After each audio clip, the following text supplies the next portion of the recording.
PSG Fan TV, bonsoir à tous et bienvenue dans la deuxième partie de l'After Game. On est toujours en compagnie de l'invité Abou. Sujet un peu épineux. Ouais. Exactement. Qui va faire parler. Sujet brûlant. Nous allons parler Titi parisien, Adrien Rabiot. Un destin assez compliqué pour ces derniers mois avec le Paris Saint-Germain. Et je voulais vous poser cette question à vous également, chers abonnés. Est-ce une perte? Et quand je parle de perte, je parle d'un niveau, de plusieurs niveaux. Du niveau sportif, du niveau vivier centre de formation. Parce que c'est quand même un Titi parisien qui va quitter le club pour le Barcelone, pour le FC Barcelone très certainement. Et financier. Niveau financier, c'est clair qu'il y a une perte. Qu'en pensez-vous? Et j'attends vos réactions par rapport à Adrien Rabiot. Déjà, financièrement, ça va être une perte, oui, parce que Adrien Rabiot va certainement partir à titre gratuit. Donc oui, on perd de l'argent. Et après... Surtout que c'est un investissement à la base. C'est-à-dire que tu as mis de l'argent dessus. Tu l'as formé. Oui, donc, et de partir comme ça, pour moi ça se fait pas, c'est un manque de respect envers le club. Je trouve qu'il nous a tourné le dos, je trouve qu'il n'a pas été assez clair avec nous, qu'il n'a pas été franc avec nous, il nous a pas dit les choses clairement, il a mijoté dans son coin sans nous prévenir et je trouve ça assez malsain de sa part, parce que c'est quelqu'un de chez nous, c'est quelqu'un qui a été formé chez nous, donc c'est quelqu'un qui avait conquis le cœur de beaucoup de supporters, et le fait de partir comme ça, je trouve franchement je trouve ça vraiment franchement très triste, il y a un goût d'inachevé personnellement concernant le joueur, le profil, ce qu'on aurait pu en faire par la suite en termes de carrière, ce qu'il aurait pu faire au Paris Saint-Germain. Il disait qu'il voulait être le Steven Gerrard de ce club. Je trouve que ouais, il y a une forme de gâchis, je trouve, quand j'évoque Rabiot. Il voulait être le Steven Gerrard, il part comme le Fiorez. Mais j'ai une question sportivement. Ouais. Est-ce que c'est un bon choix finalement pour Adrien Rabiot de quitter le Paris Saint-Germain? Parce que j'ai l'impression que sportivement, il n'était plus tellement dans les plans de Tuchel. Alors que, rappelez-vous, au début de saison, même lors des matchs amicaux qu'on a pu faire aux États-Unis, Rabiot a tout le temps été titulaire. C'était le joueur le plus utilisé. Et sur quelques matchs, il avait le brassard, ouais. Ça montrait à quel point Tuchel comptait sur lui. Alors après, moi à mon niveau, je ne sais pas ce qui s'est passé en interne. Sûrement des histoires, des petites prises de tête entre lui et le club, peut-être même sa mère mélangée à tout ça. Et au final, ce qui a poussé sûrement Rabiot à prendre cette décision. Mais quand j'y réfléchis, je me dis, quel a été l'élément déclencheur? Alors qu'il était bien parti en ce début de saison. Tu vois, et c'est un joueur qui répondait présent sur le terrain. Jusqu'à quelques derniers matchs là, effectivement, il y a eu cette cassure depuis son retard. Il était plus concentré. Depuis son retard. Il était plus motivé, il marchait sur le terrain. Depuis son retard à la causerie. On a connu un Rabiot tout le temps sortir ses tripes sur le terrain. Tu vois, que là ces derniers matchs qu'il a pu faire. Déjà, il était aussi sur le banc. Contre Marseille, je trouve la cassure, elle est depuis Marseille. Depuis qu'il était sur le banc, depuis la causerie avec Kylian, où il rentre quelques minutes au Vélodrome. Je pense que ça a été il y a une cassure, ouais, je trouve, il y a une cassure. Draxler ensuite enchaîne des très bons matchs. Draxler est titulaire à Naples. Rabiot n'est pas relancé à Naples. Donc c'est Draxler qui joue à Naples. Et je trouve que ouais, depuis ce retard à la causerie à Marseille, il y a une cassure pour moi. Il faut dire que Draxler a su remplir sa part. C'est ça, oui, par la suite, Draxler n'a pas démérité. À ce poste qui n'est pas le sien. Lui, c'est plutôt un ailier, Draxler. Là, il a été remplacé en tant que milieu et il a fait le taf. Très bon mois de novembre de Draxler, on va pas se mentir. D'après une de ses dernières interviews, il disait qu'il se sentait à l'aise sur ce poste de relayeur. C'est le 8 pour lui aujourd'hui. Qui Draxler. Draxler. Mais pour rester sur cette dimension sportive. Ouais. Concernant Rabiot. Parce que voilà, depuis 2 ans maintenant, on sait que le Paris Saint-Germain a besoin d'une sentinelle. Ah oui, on le sait. On n'a pas tellement recruté sur ce poste. Bah, on n'a pas. Moi, écoute, tu veux savoir. Attends, laisse-moi terminer, s'il te plaît. Est-ce que vous pensez pas, parce qu'on est en train de dire, oui, voilà, il y a eu cette cassure, donc finalement, qui est extra sportive, mais sportivement, depuis que Rabiot là, ne joue pas avec le Paris Saint-Germain, et moi j'ai envie de dire que je pense que le dénouement, c'était ce match à Anfield. Est-ce que vous pensez pas que le Paris Saint-Germain se débrouille mieux? Vous allez me dire, oui, voilà, vu les scores, etc., vu cette qualification très heureuse, mais vous pensez pas que l'équipe joue beaucoup mieux et que finalement ce problème du milieu de terrain où il y avait un débat, Rabiot ne veut pas être numéro 6, Rabiot préfère être numéro 8, mais là finalement Rabiot ne joue pas, on est bien d'accord, et ça se passe plutôt bien. Tu penses qu'il y a plus de fluidité sans Rabiot? Je pense. On a des joueurs qui courent plus. En tout cas, on a des joueurs qui courent plus. Et là, ça va à sa défense. Je pense que Rabiot, il a jamais bénéficié d'une vraie sentinelle à côté de lui qui aurait pu lui permettre de passer des paliers. Bah, Mota. C'était une Mais il vraie n'était pas sentinelle. titulaire. Il n'était pas vraiment titulaire. Quand Quand il y avait Mota, il n'était pas vraiment Il titulaire. était dans la rotation. Il était La saison plutôt dernière. Il était dans une La saison rotation. dernière. sur la fin de Mota. La saison dernière, Mais oui. sur la fin de Mota. Mais c'est pas un Mota. On a plus connu un milieu Matuidi, Mota, Verratti, c'est vrai. Oui, Exactement. c'est vrai, Et quand Mota était au mais à un moment donné. Matuidi est parti Mais à un moment donné. pour que Rabiot laisser la prenne la place à Rabiot. place. Oui. Mais Mota était sur la fin. Mota était. On peut pas sur dire la que l'année fin, oui. dernière, Mota, c'était un grand 6. Non. Non. Rabiot, je pense, n'a jamais bénéficié d'une vraie sentinelle qui aurait pu lui permettre. C'est comme. Bon, je vais donner un exemple. Rabiot. Neymar et Mbappé. Mbappé pour la Coupe du Monde. Deschamps a tout fait pour qu'ils ne défendent pas. C'était le seul des 11 qui ne défendait pas. Pourquoi? Derrière, il y avait des vrais soldats. Une vraie ceinture. Et finalement, je pense que Rabiot, voilà, le travail défensif, ingrat, finalement, ça joue pas en sa faveur. Et je pense que peut-être s'il y avait eu vraiment ces deux lieutenants là à côté de lui, peut-être qu'il aurait pu plus s'exprimer, beaucoup plus en tout cas, au niveau de ses qualités. C'est la question que je pose aussi. Je pense aussi, personnellement, qu'il n'a pas bénéficié d'une vraie sentinelle qui aurait pu lui permettre de s'exprimer, ou en tout cas de développer son jeu. Parce que là, finalement, on l'utilisait en ratisfolage. Voilà, en piston, on le mettait en 6, il voulait pas vraiment être 6, il défendait énormément, on lui demandait des... Là, avec Tuchel, c'est un peu du Klopp, où finalement tout le monde doit défendre, c'est un peu plus intense, c'est pour ça qu'il met un Marquinhos. Moi je pense que ça dessert Rabiot. Rabiot, c'est pas le joueur le plus mobile. Quand tu mets Marquinhos, Verratti, Rabiot, tu sais très bien que le moins mobile, c'est Rabiot. Tu sais très bien qu'à un moment donné, celui qui va... C'est ses poumons là. Voilà, celui qui va cracher ses poumons, tu sais très bien que c'est En Rabiot. premier, ouais, c'est. Tu vois. Donc, moi, c'est ma question. Parce que sportivement, je pense que sincèrement, la direction dans laquelle va le Paris Saint-Germain, ça aurait été compliqué pour Rabiot. Ou en tout cas, il aurait fallu vraiment de sa part de la motivation pour se battre pour gagner sa place. Sachant qu'on joue avec 5 milieux de terrain dans un système de 3-5-2. Parce qu'en fait, vous pensez pas qu'il y a eu une cassure sportive à ce moment-là? Tu parles au match aller? Ah, Au match aller. Non, au match aller, ouais. Non, mais match sur ce aller, milieu de terrain. Parce que c'est après ce match que finalement il y a eu de gros changements. Ce soir-là, on a eu clairement personne au milieu de terrain, on s'est fait carrément manger. Parce que je veux dire, les milieux ce soir-là n'ont pas fait le travail. Donc oui, forcément, il y a eu une cassure. Et c'est là que la solution Marquinhos est arrivée. C'est ça. Même si elle avait déjà commencé à être préparée au cours du mois d'août, hein. On s'en rappelle. Bah oui, Voilà. de toute façon, il ils avait nous commencé manquaient. déjà un peu à Mais- mettre Marquis en. Mais regarde, en août. c'est indiscutable. Verratti. Indiscutable, Voilà, on est- Verratti. C'est pas une discussion, est-ce qu'il va jouer ou pas. Donc il y a Verratti au milieu de terrain. T'imposes un Marquinhos. Parce qu'il a ce volume de jeu. Finalement, il reste une place.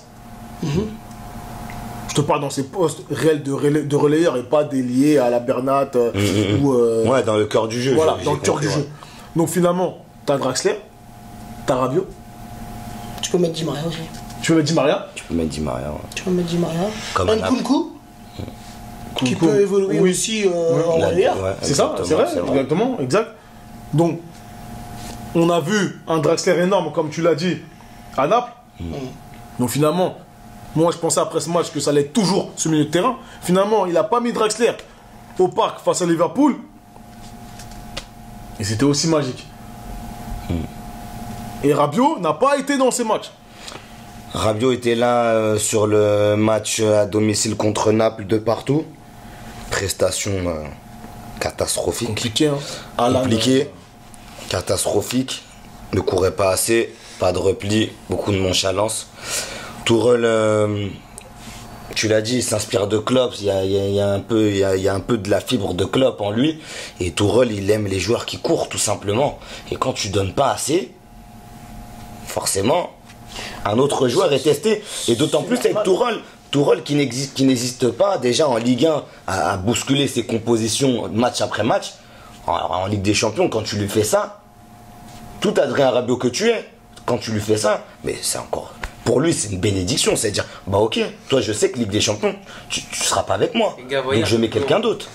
Finalement, si tu joues pas en Ligue des Champions au Paris Saint-Germain, c'est que tu fais partie de la grande équipe du Paris Saint-Germain. Je pense aussi. Donc, quelque part, Tourelle, il y a une cassure dans cette causerie à Marseille, mais quelque part, Tourelle, il l'a rétrogradé dans cette espèce de hiérarchie des milieux. Sportivement. En plus de ce problème de prolongation ou pas, qui se tramait dans les couloirs. Donc en fait il y a eu plein de trucs qui font que Rabiot comment dire, il est redescendu dans cette hiérarchie. Il a eu moins de poids dans ce club, tout simplement. Voilà, c'est devenu un joueur lambda. Alors qu'au début, je me rappelle, quand Neymar il est arrivé, il y a 1 an et demi, on disait voilà, on a la MCN, mais il y a aussi le 4e mousquetaire, c'est Rabiot. Ben non, aujourd'hui, ça faut plus en parler de cette histoire. Voilà, voilà, exactement.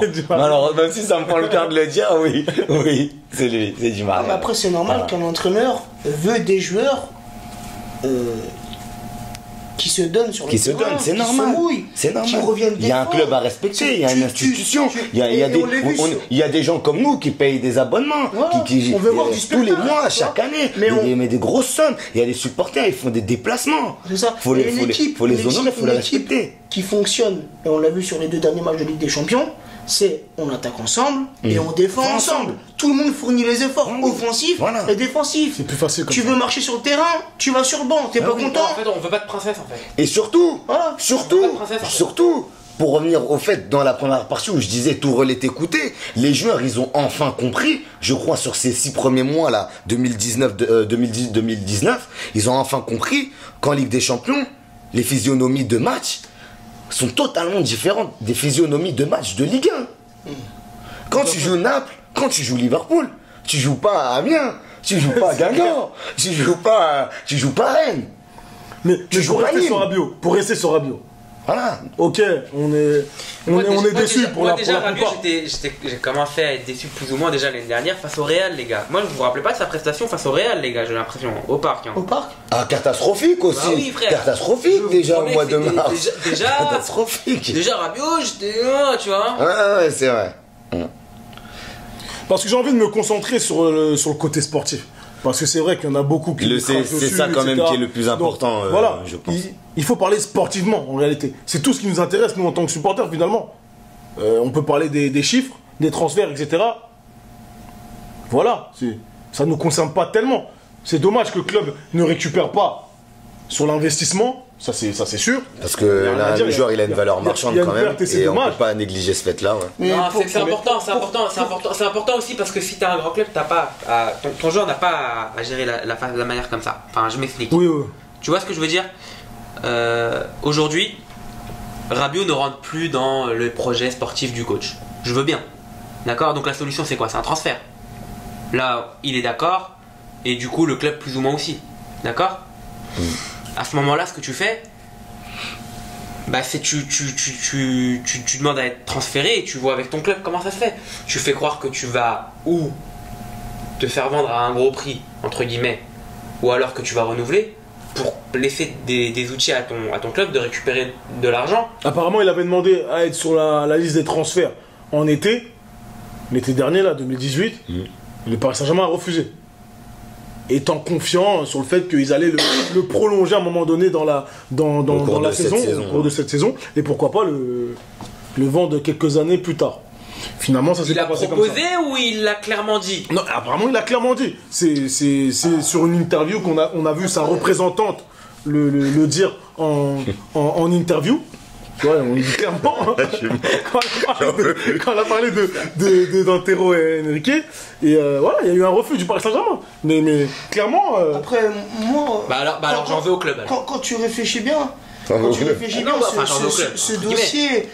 Ouais. Je pense qu'il est vraiment plus compliqué qu'on peut le Ah oui, il est beaucoup On ne plus sait pas épineux tout ce qu'on qui se le passe en pense, interne. ouais, c'est vrai. Ah, on n'a pas de contact en interne, je veux dire, tu vois, on sait pas vraiment ce qui s'est passé. Et je pense, moi, que chacun a sa part de responsabilité. Voilà, dans ce qui chacun a ses torts. Non, mais oui, mais il y a une incohérence. Chacun, c'est obligatoire. Aujourd'hui, Chacun a sa obligatoire, part de ouais. responsabilité. Mais de partir comme ça, gratuitement, et laisser le club comme ça, là, pour moi, ça, c'est un gros manque de respect. Surtout pour un club qui t'a formé. Ouais, mais Un club qui t'a aussi, ouvert les portes. Le club, c'est aussi incohérent. Un Genre, club qui qui t'a lui ouvert qui lui les a portes, ouvert qui les t'a portes. accepté. Un club qui lui a quand Qui t'a même fait ouvert les progresser, portes. qui ouais. t'a fait grandir. Un club qui Ouais, lui a justement, donné mais ce qui pas fait mal peur, d'expérience en Ligue des Champions, à seulement 23 ans, 24 ans. Je trouve ça. Non, mais je t'explique. ça dégueulasse. Aujourd'hui, Laurent Blanc qui lui a fait aujourd'hui, une pour grande vous, confiance. pour vous, il vaut combien? Un transfert comme Rabiot, ça vaut combien?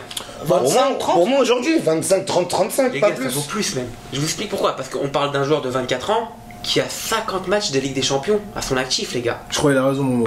Je vous promets que ce mec peut valoir 50, 60 000. Avec 3 ans d'années de contrat. D'accord? Avec 3 ans d'années. Non, justement, c'est ça en fait. Mais. Non, mais c'est Et vrai, les gens. c'est là où je comprends pas le club. C'est que c'est le club qui lui a fait jouer ces 50 matchs de Ligue des Champions. D'accord? Et quand tu fais. Enfin, normalement, quand. C'est pour ça que je comprends pas ce coach sportif, les C'est gars. vrai que sur un marché actuel, il aurait eu sa valeur. Après, on peut avoir un débat sur la qualité. Parce qu'aujourd'hui, ça veut plus rien dire. Oui, mais Il y a des voilà, joueurs, vraiment. clairement, les gars. Mais sur l'âge, je suis d'accord justement, sur l'âge. je Sur pense l'âge, je suis qu'il d'accord. aurait pas ces 50 matchs de Ligue des Champions. Il vaudrait pas autant. C'est pas un Lampard, le mec, hein. D'accord? Mais il est bon, hein, attention. Mais c'est pas un Lampard. Mais sa valeur marchande, c'est ses 50 matchs de Ligue des Champions à son actif quand même. Aussi, ouais. En tant que titulaire. Il a des trophées, Attends, champions, etc. Voilà. ouais. Donc je comprends pas comment le club, à l'été, ils arrivent pas à le faire signer tout de suite. Pourquoi ils le vendent pas? Je comprends pas vraiment. Ça me. Bah, Ouais, bon, surtout quand tu sais qu'un bah, an après le contrat se finit. mais Je pense vraiment, Non, mais je pense que vraiment en début de saison, il est rentré dans les papiers de Tourelle. Je pense aussi. Ouais. Pour que Tourelle lui donne autant de confiance dès le début de saison, je pense vraiment que Tourelle comptait Ouais, sur lui. mais Tourelle dit Après, il ce a qu'il pas veut, tellement le choix. Tourelle dit ce qu'il veut, Nasser Au dit niveau ce qu'il des veut, retours. et Enrique dit ce qu'il veut. Tu vois ce que je veux dire? À un moment donné, il faut que quelqu'un le voit, ça. ma lecture sur ça, c'est écoute, t'as le club qui aime ses titis, donc ils veulent pas les vendre. En tout cas, c'est pas l'objectif, surtout un joueur comme Rabiot. Donc du coup, ils voulaient pas le vendre, ça faisait pas partie du projet. Le joueur, je pense, n'était pas tellement chaud sur le fait de rester au Paris Saint-Germain, ce qui a fait que ça a commencé à faire des désaccords, c'est tout. C'est qu'en fait, il voulait peut-être partir cet été, mais le club voulait pas qu'il parte. Si le club ne veut pas que tu partes pas, de toute manière. Donc ok, vous voulez pas que je parte, mais je vais pas signer. Parce que moi, je comprends pas même Rabiot. Tu vois, moi, je pense que c'est ça. Rabiot, C'est qu'à un est-ce moment qu'il a donné- pas plus intérêt à ce qu'on parle de lui comme un gros transfert? Non, mais tout le monde, D'accord. tout le monde. Mais l'intérêt du joueur, c'est de jouer, déjà, c'est de jouer au foot et de bien gagner sa vie. Ouais, mais là, C'est ça le premier justement- intérêt du joueur. Justement, là, l'impression que ça donne, c'est que le groupe Rabiot, c'est-à-dire Rabiot et sa représentante, j'ai l'impression qu'ils pensent uniquement aux gains entre guillemets immédiats qu'ils peuvent avoir, c'est-à-dire la prime de signature. Et j'ai l'impression que ils pensent que ça, tu vois. Ils Non, pensent mais- même pas au futur de leur carrière, parce que concrètement, j'ai L'aspect c'est un financier. comportement d'un gars qui a l'impression que dans 3-4 ans, il sait pas où il sera, tu vois. Et ça me. Écoute, Il y a un gâchis, parce que l'aspect j'aimais bien ce financier, joueur. Il y a une forme de gâchis, comme on il dit. faut pas parler de l'aspect financier. Tout travail mérite salaire. Même s'il y en a qui sont un peu, voilà, qui sont un peu jaloux de ces salaires, etc. Mais voilà, c'est pas notre cas en tout cas. Et voilà, on va pas parler argent. Ils ont raison de vouloir le maximum pour leurs joueurs. Et t'as raison de vouloir le maximum pour ton fils. C'est normal ça. Non mais oui. Mais... Maintenant, si le joueur ne veut pas re-signer, la décision la plus, je pense, la plus lucide, c'est de le vendre. Tu vois, c'est la plus raisonnable des solutions. Maintenant, si tu fais le forcing, il peut y avoir des problèmes. Et là, ça a été le cas. Mais est-ce que Rabiot, de son côté, n'a pas aussi eu un vice, dans le sens où, On sait pas en interne, hein. Peut-être qu'ils disaient au club, vous inquiétez pas, je compte prolonger, vous inquiétez Bah, il pas, paraît que c'est je ce qu'il y compte a eu. prolonger, vous inquiétez pas. Prendre le club pour des cons, quoi. Et les supporters en même temps. Parce qu'on se rappelle quand il a été, rappelez-vous, je sais plus c'était à quel match, je crois bien que c'était à l'extérieur, où il avait été prendre Le mégaphone, ouais, à Nîmes, ouais. Voilà, à Nîmes. Après la victoire après, à Nîmes, il est ouais. parti voir les ultras, ils lui ont dit on veut que tu restes, t'es un titi. Il leur avait dit oui, oui, Droit dans les comme yeux et quoi, tout, ne vous ouais. inquiétez pas et tout. Alors que je pense qu'il savait déjà qu'il voulait partir. Ça, c'est un mensonge aussi, tu vois. C'est prendre les gens pour des cons, prendre le club, prendre les supporters pour des cons. Tu vois, ça passe pas. Surtout quand t'es un titi parisien. Et je rajouterais sur ce point-là que Abou évoque, Rabiot, ok, Titi parisien, voilà, il a fait des matchs, notamment ce match 4-0 au parc contre le Barça. Je m'en souviendrai toute ma vie. Toutes ces touches de balle dans ce match-là, je m'en rappellerai toute ma vie. Je vais pas mentir. Mais je trouve que le gars a manqué de recul sur ses performances. Juste le fait de vous entendre. Je trouve que depuis le mois de... Bah justement, c'est le fait que voilà, il n'ait pas accepté d'être réserviste, etc. J'ai l'impression que voilà, le gars vit quand même une espèce de descente aux enfers qui ne cesse de continuer. Dernièrement, il a quand même renvoyé dans leur 6 mètres un club comme Tottenham. Je trouve pas ça. Après, D'après la presse. d'après ESPN, quand même. C'est pas n'importe qui, ESPN, comme média. Donc quand ils avancent ça, je suis désolé. Comment tu peux manquer de respect? Déjà que tu n'as pas de recul sur tes performances. Comment tu peux manquer de respect? On est le PSG, ok. Mais comment tu peux manquer de respect à Tottenham?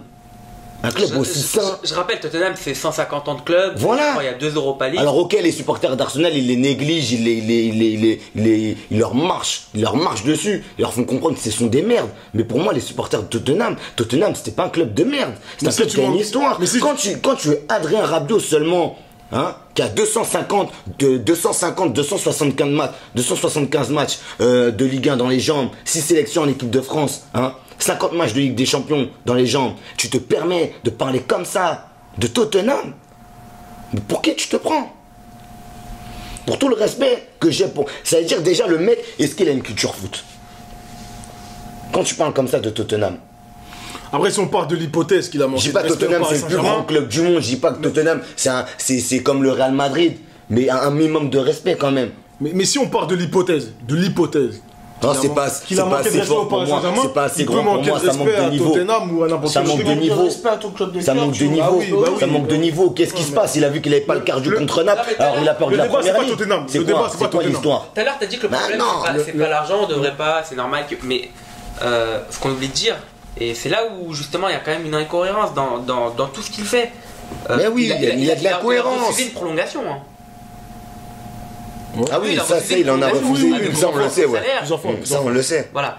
Donc me dis pas. Je pense que vraiment, à un moment donné, peut-être sa Parce que c'était mère pas une ou question quoi que ce d'argent, pardon. soit. Mais si, D'après. Mais parce qu'ils savent. En fait, moi je pense vraiment que c'est vraiment l'argent. Il pense pas à l'avenir, c'est-à-dire tu vois, il voit pas l'oseille à long terme qu'il peut avoir. Il veut sa prime de signature et il veut un gros salaire tout de suite. C'est ça son truc. Et peut-être qu'il voulait des garanties au niveau sportif aussi. Ce qu'a dit Young Steph là, il a totalement Mais les garanties raison. sportives, Depuis- il était titulaire et il était dans les plans de Tourelle. Il les avait les garanties sportives. Moi, je pense pas. Je pense qu'il était plus dans les plans de Tourelle. Moi, je pense que Tourelle, il voulait son 6. Il a pas eu son 6. Donc il était dans ses plans par défaut. Voilà. Et il Parce a qu'il l'avait trouvé une sous la main solution. et Et qu'il- aujourd'hui, il a trouvé il une était- solution. Crois-moi, Rabiot, là, pour moi, il jouait les seconds rôles. Je te dis sincèrement. Avec les gros matchs qu'on a fait en Ligue des Champions, là, Mais Young Steph, il avait raison dans le sens où c'est une descente aux enfers depuis son refus d'être réserviste. Et ça, c'est le revers de la médaille. On va pas se mentir, quoi. C'est le revers de la Alors médaille. ok, alors ok, refuse pas d'être il a réserviste marché pour sur l'équipe l'eau. de France. Ok, il a marché C'est sur ça, l'eau c'est- à la rentrée, au retour du championnat au mois d'août, où les gens se sont dit oh c'est bizarre, on pensait qu'il allait trembler, hein, de revenir sur les pelouses de Ligue 1 et tout, et au final il nous a montré qu'il a fait des au moins 4-5 bonnes premières journées de Ligue 1, mais après on a vu Non, c'est une descente. quelqu'un qui a dévalué C'est une totalement, descente. qui a dévalué. C'est une descente. Ah, non. Et tu refuses pas là, d'être en réserve. Tu refuses pas ça pour ton pays. Mais non, et en plus refuses cette descente aux enfers, où je parle du fait qu'il refuse d'être réserviste, mais bien avant, Déjà, dès qu'il y a cette élimination contre Madrid, où il est catastrophique, il fait partie de ceux qui se sont cachés. Il fait partie de ceux qui se sont dit, bon, c'est bon, j'ai ma petite place pour la Coupe du Monde, c'est bon, je peux me mettre au frais, je peux me ménager, il n'y a pas de souci. Ouais, mais moi, les gars, ils persistent dans ces âneries. Franchement, déjà, j'explique. Il n'a pas de recul sur ses performances. Il n'a pas de recul sur ses performances. Il persiste quand je dis quoi. Il refuse d'être réserviste, d'accord, et d'une équipe qui a été championne du monde après. C'est-à-dire que Didier Deschamps, c'est le coach qui a amené son équipe à gagner la Coupe du Monde. C'est-à-dire que Didier Deschamps, il estime que Rabiot est réserviste, c'est que Rabiot, je répète, c'est pas Lampard du coup. Et c'est sportif. Et c'est sportif. C'est sportif. Voilà. Donc derrière, quand tu sais ça, remets-toi en question et ne critique pas un club comme Tottenham. Tu vois, il persiste le mec. Tu ne peux pas te permettre de faire ça. Tu ne peux pas. Je pense objectivement que oui, il y a cette possibilité où il se voit peut-être plus fort qu'il ne l'est. Mais après, il a raison. Il a raison de se voir très fort. On n'est pas obligé d'être d'accord avec lui. Mais lui, il a raison. Tu vois, tu vois ce que je veux dire. T'as raison en tant que footballeur de te donner de la valeur. Tu vois ce que je veux dire. Il y a certains qui se sont trouvés à la tête d'une équipe, à la pointe d'une attaque, alors qu'ils ne l'avaient pas vraiment. On va pas citer de nom, c'est un autre débat. Mais tu vois ce que je veux dire. Si à un moment donné, l'entraîneur décide de te placer là et que t'as pas le niveau, c'est pas ton problème. Tu vois ce que je veux dire. Toi, tu veux jouer. C'est ça la compétition. La compétition, c'est que tu te vois plus fort que les autres. Peu importe la réalité. Tu vois ce que je veux dire. Parce que c'est pas toujours le meilleur joueur qui est sur le terrain. C'est souvent celui qui a fait le plus d'efforts, qui a montré. Et parfois, c'est le joueur préféré. Tu vois, on va pas rentrer dans ces débats-là, mais vous voyez ce que je veux dire. Donc voilà, il a raison de se trouver peut-être meilleur que ce qu'il ne l'est réellement. Après, il y a toujours des choix sportifs. Moi, quand je regarde, vous parlez de descente aux enfers, je vois souvent des choix sportifs.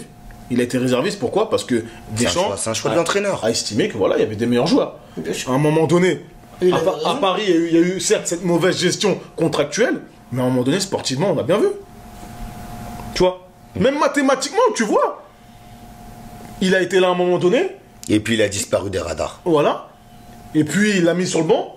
Et ça s'est bien passé sportivement. Je dis pas que parce qu'il n'était pas là, on a gagné. Non, c'est pas ce que je dis. Mais je dis juste que voilà, il n'y a pas eu de trou. Tu vois.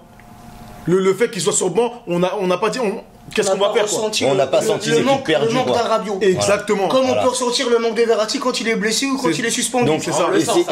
Ça, tu le ressens dans le jeu parisien. Voilà. Et c'est là, Verratti, il revient.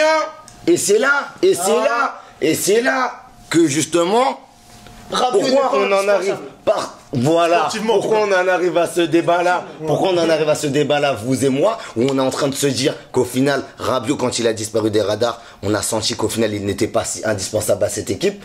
J'en reviens, je suis désolé, mais j'en reviens à une époque où on avait Emery, qui nous faisait croire que ce mec-là était indispensable. Quand il le mettait sur le banc, qu'il y avait 0-0, il faisait rentrer Adrien, hop, bizarrement, on a l'impression que ça se décantait. Le jeu était plus fluide, le jeu respirait. Non, on a juste besoin de Verratti. Mettez-nous juste quelqu'un autour de Verratti, ça ira très très bien. Adrien, pour moi, il nous a manqué de respect, il nous a mené un peu en bateau. Voilà, on lui souhaite bon vent, on lui souhaite réussite. On va pas lui souhaiter du malheur. C'est quand même un pur produit de chez nous. Qu'il aille s'épanouir À ailleurs. Barcelone, hein. Mais c'est la piste la plus probable. Mais je crois que ça y est, c'est fait, c'est signé. Avec le temps, je pense qu'on pardonnera. Peut-être pas là maintenant. Avec le temps, on pardonnera. Peut-être jamais. Mais on n'oubliera jamais. Comme avec Suarez. On n'oubliera jamais comment il est parti. Juste ça que je peux te dire. On n'oubliera jamais. Si tu veux partir, fais-le au moins proprement. Voilà, tout simplement. Proprement. Voilà. Je pense que Après, faut qu'on se dise une chose, nous en tant que supporters parisiens, c'est que le club passera toujours avant. Toujours avant. Peu importe le joueur. Avant. Peu importe le joueur, peu importe le nom que tu peux avoir, la renommée, ou le renom, je sais pas comment on dit ça, mais la renommée que tu peux avoir. Tu peux être un joueur comme Neymar, comme Mbappé, tu peux être un Titi comme Rabiot, comme Kipembe, comme Areola. Mais si tu ne te plais plus chez nous, si tu n'as plus envie de mouiller le maillot, si tu n'as plus envie d'honorer le maillot, les couleurs rouge et bleu, et ben peu importe qui tu es, tu prends des affaires et tu te casses. Tu vas voir ailleurs, tu vas t'épanouir ailleurs et tu me laisses tranquille. Voilà. Très bien, nous allons terminer cette deuxième partie sur ces mots. Donnez-nous votre avis, n'oubliez pas le pouce bleu. Deuxième partie assez chargée. Normal, on parlait d'un Titi parisien, Adrien Rabiot. C'est un cas épineux. Un cas épineux. Donnez-nous votre avis, c'est important. Et je vous dis, restez connectés pour cette troisième partie qui va être très intéressante, comme d'habitude. Croustillante.